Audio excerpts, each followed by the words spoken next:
Bien, qué bueno es ver los hermanos juntos en armonía. Que Dios les bendiga. Buenos días, iglesia. Estamos una vez más, pueden sentarse.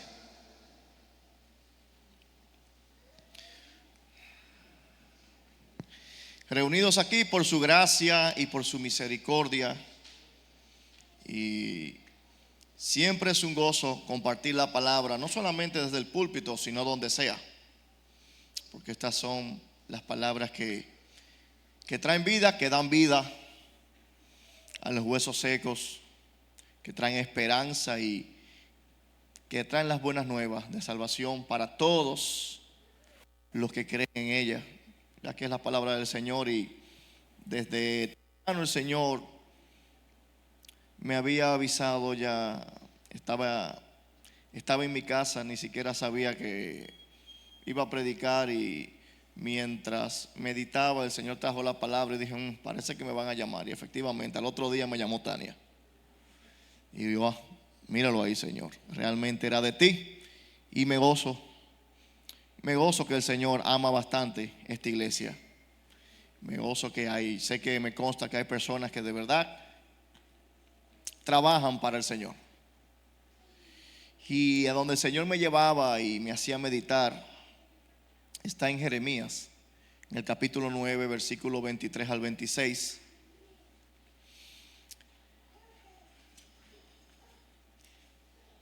Y el pasaje no me llegó de inmediato, sino que el Señor simplemente había puesto la idea.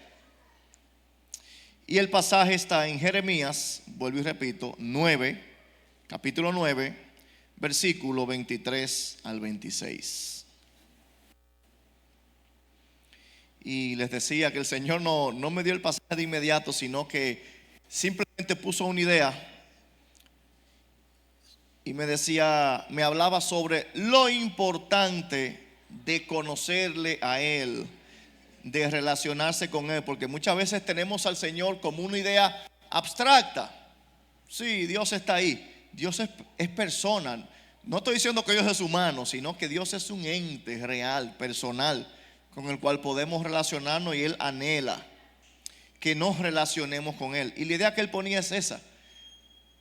Me decía, Ángel, es de suma importancia que ustedes, la iglesia en general, no solamente tiempo de cosecha, sino todos los que invocamos el nombre del Señor, me conozcan a profundidad. Porque muchas veces le servimos a un Dios en ocasiones, o queremos servirle a un Dios que no conocemos, y eso, mis hermanos, es peligroso. Es necesario conocerle. Y vamos a leer a Jeremías. Voy a leer en la Nueva Traducción Viviente, porque ya lo he reiterado. Siempre que medito en varias versiones, veo que lo expresa de una manera más clara el pasaje para nosotros. Y leo en NTV, Jeremías 9, 23 y 26, dice: esto dice el Señor: no dejen que el sabio se jacte de su sabiduría, o el poderoso de su poder, o el rico de sus riquezas. Pero los que desean jactarse, que lo hagan solamente en esto, en conocerme verdaderamente y entender que yo soy el Señor, quien demuestra amor inagotable y trae justicia y rectitud a la tierra, y que me deleito en estas cosas. Yo, el Señor, he hablado. Se acerca la hora, dice el Señor, cuando castigaré a todos los que están circuncidados en el cuerpo, pero no en espíritu: a los egipcios, a los edomitas, a los amonitas, a los moabitas, a la gente que vive en el desierto, en lugares remotos, y sí, aún a la gente de Judá. Igual que todas estas naciones paganas, el pueblo de Israel también tiene el corazón incircunciso. Palabra del Señor. Y tiene por título, hay un título y un subtítulo, porque me gustó el subtítulo que vi en la Biblia. El título es El Dios Viviente. el Dios viviente, y dice el subtítulo, el conocimiento de Dios es la gloria del hombre, mis hermanos. Y todo este capítulo viene en el contexto del lamento de Jeremías por el exilio que le va a sobrevenir a la nación de Judá. Acordémonos que ya los reinos estaban divididos y estaban en franca decadencia. Y el Señor nos llama a ¿qué? Hace el llamado a través de Jeremías, y también nos hace el llamado a nosotros a ¿qué? A no confiar ni a jactarnos en la sabiduría, pero en la sabiduría humana, porque hay una sabiduría que viene del cielo. No jactarnos en la gloria pasajera que ofrece el mundo, como dice 1 Corintios 2:6. Sin embargo, hablamos sabiduría entre los que son maduros. No lo voy a leer, simplemente lo cito brevemente. Dice que Pablo habla sabiduría entre los que son maduros. Es decir, que el que no es maduro no entiende esa sabiduría. La confianza, o sea, tenemos que tener confianza, mis amados, ¿en qué? En la sabiduría de Dios. La sabiduría de Dios tenemos que entender que no es reconocida en esta era o en este mundo. El mundo no la reconoce. El mundo no entiende la sabiduría del Señor. Dice la palabra que para ellos es locura. No lo entienden. Es decir, que esa sabiduría, la celestial, no la humana, nos es necesaria. Pero para poder alcanzarla tiene que haber en nosotros madurez espiritual. Dice Efesios 4:13, y esto sí lo voy a buscar. Efesios 4:13.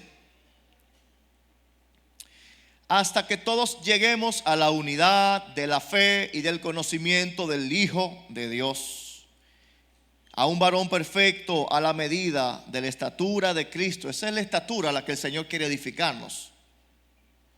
La estatura de Cristo, el carácter de Cristo. Una persona inmadura, ojo, tener conocimiento no es sinónimo de tener madurez. La sabiduría la verdadera sabiduría se va a manifestar en que ese conocimiento yo lo hago vida. Tener conocimiento puro y no practicarlo no nos hace maduros. De hecho, el diablo fue a tentar a Jesucristo con la palabra. Se la sabía de cabo a rabo, pero para mal. Una persona inmadura, entonces, es como un bebé, mis hermanos. Es como un bebé. ¿En qué sentido? Es como un bebé. Porque es bueno que seamos como niños, pero tenemos que fijarnos en el sentido que la palabra nos manda a ser como niños. Una persona inmadura es como un bebé, ya que no tiene discernimiento de saber qué es bueno para comer y qué no. Que no lo es. Un bebé se meterá lo que sea a la boca, y eso es peligroso. Voy a 1 Corintios 14:20. Dice la palabra: hermanos, no seáis niños en el modo de pensar, sino sed niños en la malicia. Ahí sí. Pero maduros en el modo de pensar. Entonces, el Señor a la iglesia le hace un llamado a la madurez. Creo que esto ya se ha tratado en Hebreos, cuando Pablo le dice: me he visto por necesario otra vez explicarle lo concerniente a todo lo básico, porque no son maduros. Entonces es un llamado a la madurez. Una vez que tenemos el conocimiento, ¿qué hacemos con ese conocimiento? ¿Simplemente lo oigo y sigo mi vida? ¿O lo medito y me veo en el espejo y digo: Señor, ¿qué yo necesito cambiar? ¿Qué me dice tu palabra que yo necesito cambiar? Eso es madurez. Eso es madurez. Cuando me dice: no sean altivos, no sean arrogantes, no sean perezosos. O sea, tenemos que identificar nuestra debilidad y empezar a llevarla así a los pies del Señor. Señor, yo soy arrogante, yo soy altivo, pero ayúdame a dejar de serlo. El Señor quiere ver la disposición, y usted verá cuando nosotros damos el primer paso, Él no te va a dejar la carga a ti solo, créeme. Él te va a ayudar. Pero el problema es que cuando nos negamos rotundamente a dar ese primer paso de humillación, porque muchas veces el problema es que no queremos ceder muchas veces. Entonces ahí el Señor actúa. Eso es madurez. Cuando escuchamos y obedecemos. Aunque te sepa la Biblia de memoria, si no obedeces, eso es mayor necedad todavía. Eso es más necedad, porque el que no conoce es necio por ignorancia, pero el que es necio por conocimiento es peor. Entonces la madurez y el carácter, mis hermanos, es más importante que el talento. Voy a repetirlo otra vez. La madurez y el carácter es más importante que el talento. Es por eso que el Señor no le interesa que la gente sea talentosa, aunque se valió de gente talentosa como Pablo, pero también se valió de gente ignorante como Pedro. Y vemos que por lo general la mayoría de las veces la persona que el Señor utilizaba no estaba calificada, porque David es un hombre, ya lo hemos dicho, un hombre conforme al corazón de Dios. Mató, adulteró. Pedro no sabía de letra. Pablo, aunque tenía mucho conocimiento, pero no tenía testimonio, porque Pablo era matando cristianos a diestra y siniestra. Es decir, que delante del Señor nadie tiene mérito para decir yo estoy aquí por mi talento. No, tú estás ahí por la misericordia del Señor y por que te has sometido a Él. Entonces, tu talento delante del Señor realmente es simplemente un don que Él te dio y que Él lo tengo yo, lo tiene usted. Es más importante la madurez y el carácter que el talento. El talento sin madurez y carácter solamente sirve para tropiezo, mis hermanos, porque vamos a querer tomar la luz y el protagonismo y no nos pertenece. Entonces cuando la luz nos enfoca y nos creemos la película, ahí ya usted sabe, ahí viene el desastre. La madurez y el carácter es lo que nos va a llevar a ser instrumento del Señor y no nos va a hacer, entonces no vamos a hacer tropiezos nosotros mismos. Y vamos a ver qué dice más la palabra. Si nos fijamos, todavía estamos en el versículo 23. Todavía estamos en el 23. Las fuentes naturales de la confianza humana, y lo describe el capítulo 23, son la sabiduría humana, el poder humano y la riqueza. El capítulo 3 lo describe. El problema del hombre no es que anhele alabarse en algo, sino que generalmente se alaba en las cosas que son incorrectas y lo llevan a su propia destrucción.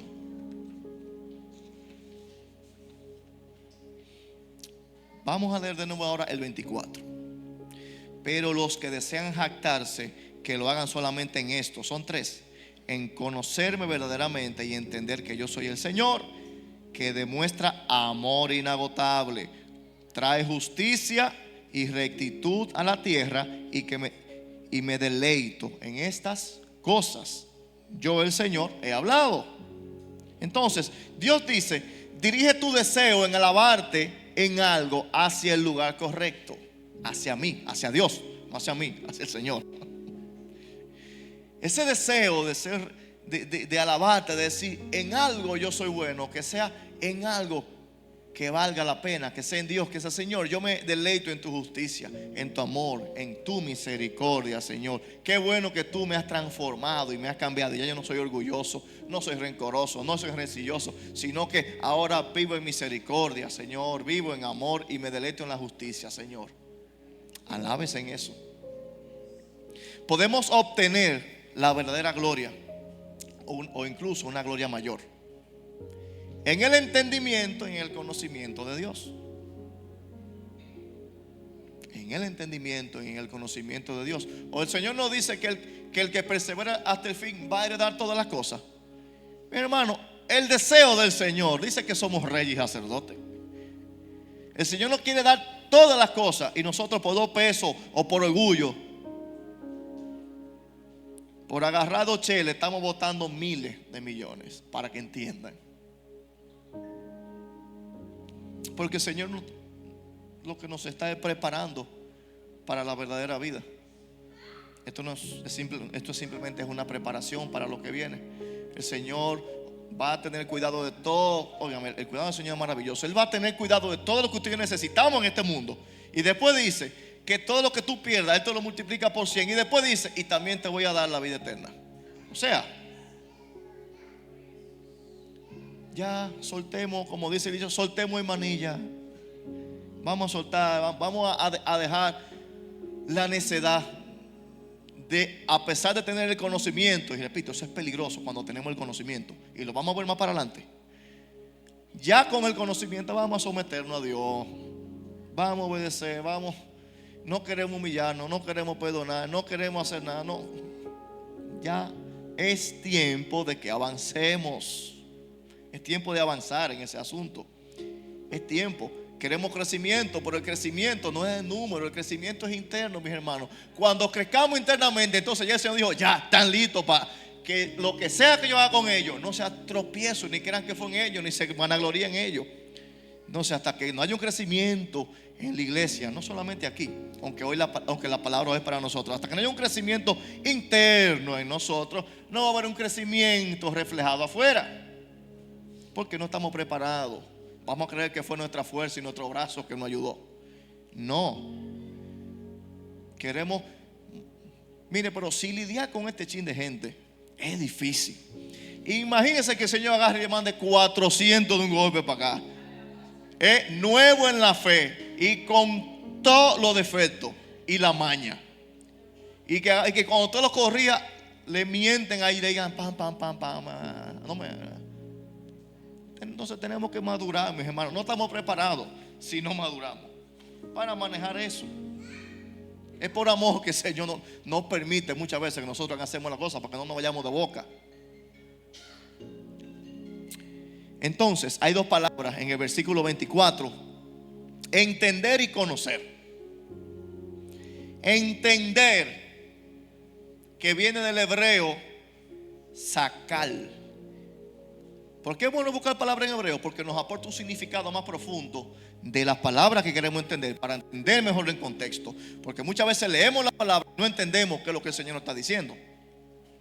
Entender viene del hebreo sacar,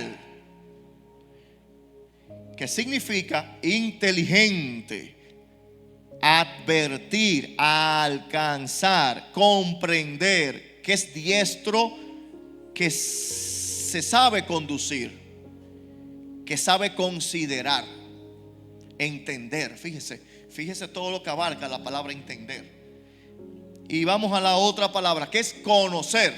O sea, tenemos que ser inteligentes y advertidos, querer alcanzar, querer comprender, ser diestro, saberse conducir, saber considerar. Y conocer, que viene del hebreo yadá, que significa asegurar al ver.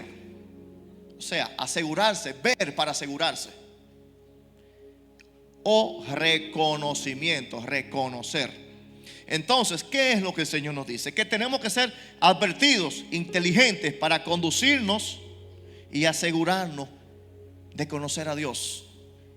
Es un llamado muy imperativo, no un por arribita que el Señor está diciendo. Es apresúrate a ser entendido, para que me conozca, para que me comprenda, para que sepa cómo es que yo me manejo.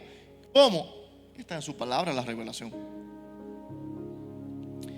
Entonces, hay contraste entre las tres glorias que se desvanecen del versículo 23 y las tres que no se desvanecen del 24. O sea, las que se desvanecen, que es la sabiduría humana, el poder humano y la riqueza humana. Y las del Señor, que son amor, justicia y rectitud. Esas permanecen. Entonces, los atributos del versículo 24, mis hermanos, son la delicia del que se deleita en el Señor. El que no se deleita en el Señor, su Dios, es que la riqueza, el poder y la sabiduría en su propia opinión. Usted no se topa con esa gente que son sabios en su propia opinión y son sabios y es lo que ellos digan. Y como algunos tienen poder o tienen algo, señores, es difícil tratar con gente que son tercos y que tienen dinero y que tienen poder. Esa es la gente más difícil con la que me ha tocado tratar, porque nunca, jamás pierden la razón. ellos la tienen, aunque sea contradictorio lo que están diciendo. Entonces usted ve por qué que no tenemos que cuidarnos de eso, porque eso nos ciega y nos lleva a la destrucción. Porque una persona con esa característica es un ciego, mire, es cuestión de tiempo para que se traye con algo. Los atributos que permanecen son los que tenemos que reflejar nosotros: amor fiel, justicia, rectitud, misericordia. Tenemos que tener misericordia, mi hermano. Pablo cita este versículo cuando exhorta a los corintios a no a gloriarse solamente en Jesucristo. En Primera de Corintios,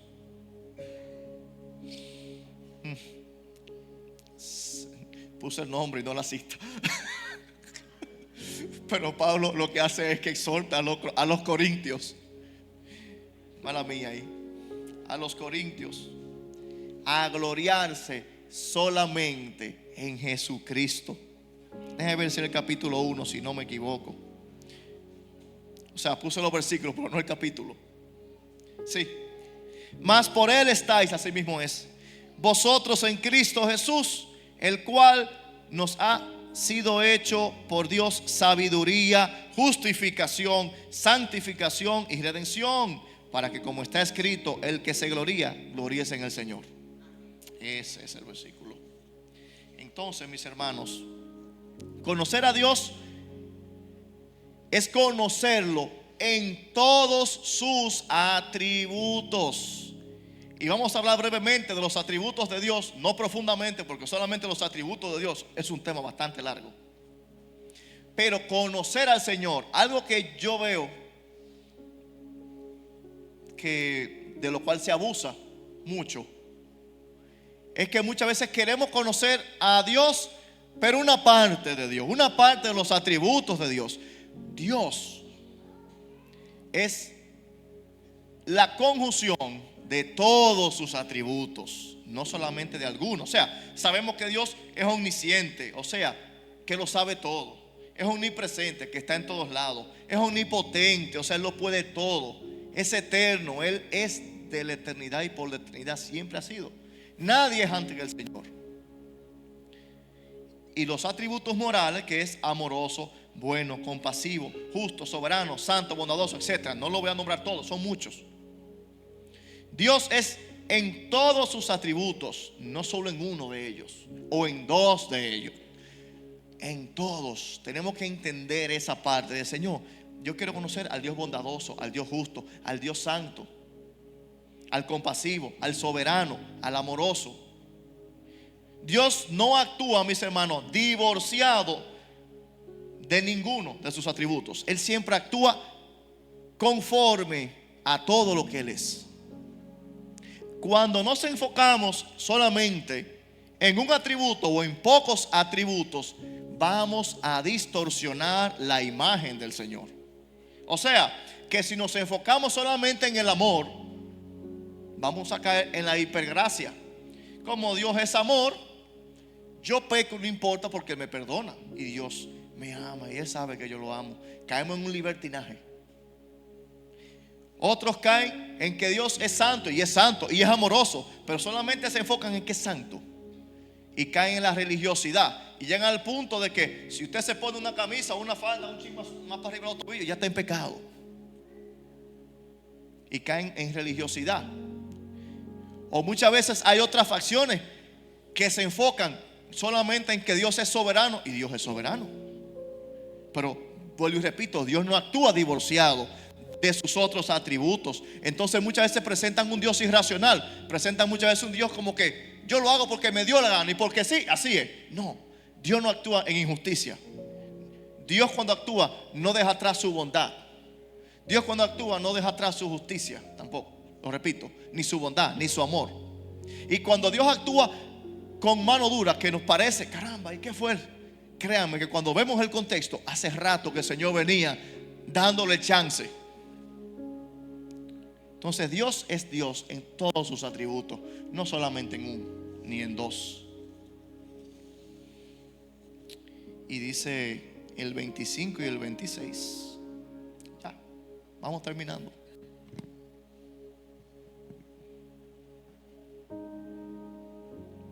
Se acerca la hora, dice el Señor, cuando castigaré a todos los que están circuncidados en el cuerpo, pero no en espíritu. A los egipcios, a los edomitas, a los amonitas, moabitas, gente que vive en el desierto, en lugares remotos, y sí, aún a la gente de Judá. Igual que todas estas naciones paganas, el pueblo de Israel también tiene el corazón incircunciso. Mis hermanos, tenemos que tener cuenta. Tenemos que tener cuenta de si le estamos sirviendo al Señor de corazón o en apariencia. Tenemos que tener cuenta, porque Dios, la palabra lo dice, Dios no puede ser burlado. Y repito, es más peligroso para el que conoce que para el que no conoce. Israel no era la única nación que practicaba la circuncisión en esos tiempos. Lo que distinguía al pueblo de Dios era el significado de esta, o sea, la circuncisión, como señal del pacto con Dios. La circuncisión, mis hermanos, no salvaba a nadie. Era simplemente una señal para que ellos estuvieran pendientes. O sea, el Señor mira, ¿dónde se la hizo? Para que se acordaran del pacto que tenían con Dios. No era en la circuncisión que estaba el poder, era en la disposición del corazón de someterse y de sujetarse al Señor. Pero se habían vuelto como las otras naciones, circuncidados del prepucio, pero no del corazón. Eso fue lo que le pasó también a los fariseos. Ellos tenían el conocimiento, pero era pura apariencia. Por eso el Señor le decía: ustedes son sepulcros que están blanqueados, aparentan estar bien, pero están podridos por dentro. Entonces, mis hermanos, hay un peligro latente cuando el hombre y la mujer se rebela contra el Señor luego de haberlo conocido. Y rebelarse contra el Señor puede ser de muchas maneras. No solamente agarrar y largarse, es negarse a someterse y a sujetarse. Eso es rebelarse también. Y usted quiere ver si no es así, si es así o no es así. No dijo el Señor en la palabra que el arca del pacto nadie podía llevarla, sino solamente los levitas. Y aún los levitas no podían tocarla. Y cuando los filisteos estaban en guerra contra el pueblo del Señor y les roban, le llevan el arca del pacto, esa arca del pacto trajo maldición a los filisteos. Pero no es ahí el punto. Fíjese lo que hicieron los filisteos cuando vieron todo el mal que le vino a causa de la presencia del Señor, de ellos tenerla de una manera ilícita. Gracias por la palabra. Ellos la devuelven y hacen tumores de oro. Y dice que ellos abrieron el arca y lo metieron. Y cogieron el arca y la montaron en una carreta para que se la llevaran. ¿Y qué pasó cuando los hombres que estaban en el campo, ya estos son judíos, estos son israelitas, vieron que venía el arca del pacto en la carreta? Fueron y ¿qué hicieron? La abrieron. ¿Y qué pasó cuando ellos la abrieron? Lo mató el Señor. Pero no obstante eso, cuando David viene y la recoge y se regocija, Usa ve que se va a caer y mete la mano. ¿Y qué pasó cuando Usa mete la mano? Lo mató el Señor. ¿Y qué vamos a? Pero ven acá, ¿y qué pasó? Pero los filisteos la agarraron y no le pasó nada. La agarraron, le metieron cosas, la montaron en una carreta y no pasó nada. Y cuando llega al pueblo, ellos la abren, un viajante muerta. Usa, que tenía una buena intención para que no se cayera, la toca y se muere. Ellos tenían el conocimiento ya de que el Señor les había dicho de que no la tocaran. Usa debió dejar que el arca se cayera. Dios no necesita que usted y que yo lo ayudemos, mis hermanos. Dios lo que necesita es que usted y yo obedezcamos. Es la obediencia. Por eso habíamos dicho anteriormente que la obediencia es mejor que la buena intención. Usa tiene una buena intención, Pero la buena intención nunca va a estar por encima de la palabra del Señor. Si usted quiere conocer cuál es la buena intención, agradable y perfecta, está en la palabra, no en lo que usted y yo creamos que es bueno. Lo bueno lo establece el Señor. Eso es lo bueno. Entonces tenemos que tener cuenta, mis hermanos, cuando nos rebelamos contra el Señor y cuando actuamos con conciencia, sabiendo y teniendo el conocimiento de que el Señor nos dijo, mira, por ahí no. Pero Dios es tan amoroso que Dios nos chancea. Pero, mis hermanos, Dios no puede ser burlado. Llega un momento que Él actúa. Voy a Salmos 81.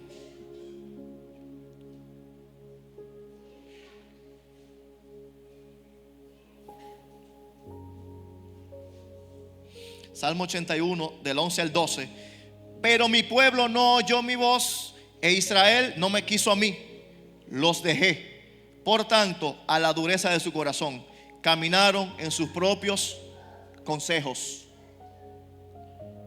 Es decir que básicamente cuando el hombre o la mujer, a pesar de la amonestación y del conocimiento de su mal camino, insiste, persiste, el Señor lo deja.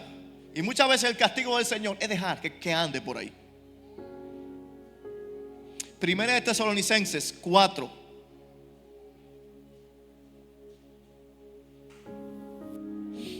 Del 7 al 8 dice: pues no nos ha llamado Dios a inmundicia, sino a santificación. Así que el que desecha esto, no desecha al hombre, sino a Dios, que también nos dio su Espíritu Santo. Ya hablamos de esto una vez. Mis hermanos, no desechemos la corrección del Señor, no desechemos su palabra. Si fallamos, levantémonos, tenemos abogado. Ahora, no seamos necios insistiendo en la desobediencia, porque la rebelión contra Dios, mis hermanos, nunca queda sin consecuencia. Nunca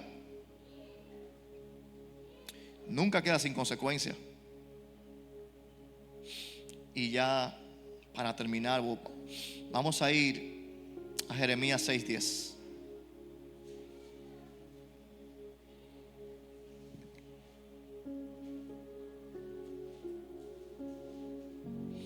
Dice: ¿a quién hablaré y amonestaré para que oigan? He aquí que sus oídos son incircuncisos y no pueden escuchar. He aquí que la palabra del Señor les es cosa vergonzosa, no la aman. Mis hermanos, la palabra del Señor no nos puede dar vergüenza. Y decimos, no, ¿cómo nos va a dar vergüenza? Nos avergonzamos de ella cuando tenemos vergüenza de decir, óyeme, no hagas esto, esto no está bien. Ay, pero tú sí eres santurrón, tú te crees perfecto. No. Y esa respuesta, yo no estoy hablando de gente del mundo, porque de la gente del mundo se puede esperar. O sea, es triste cuando escuchamos gente en las iglesias que cuando se le dice eso no está bien, ¿por qué? Porque la palabra dice que eso no está bien.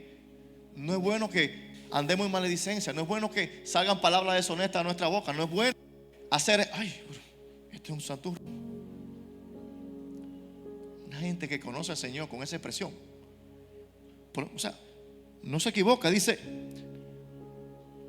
no pueden escuchar. Es aquí que la palabra del Señor les es cosa vergonzosa. Se avergüenzan. Quizás no lo dicen con su boca, vergüenza la palabra del Señor, pero lo dicen con sus hechos, que se avergüenzan de la palabra del Señor. Y aún cuando estamos en el mundo y tenemos que defender la palabra, ¿por qué tú no haces eso? No, porque la palabra del Señor dice esto y esto. Hay que honrar lo que sea que diga.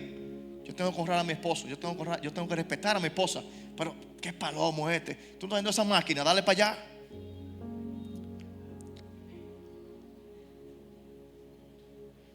Termino con Zacarías 7:12.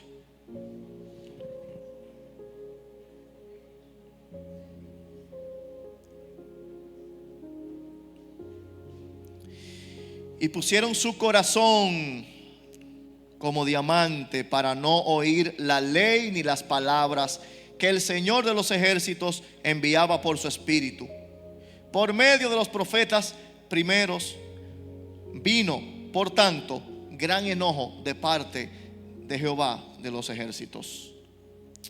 Palabra del Señor. Entonces, mis hermanos,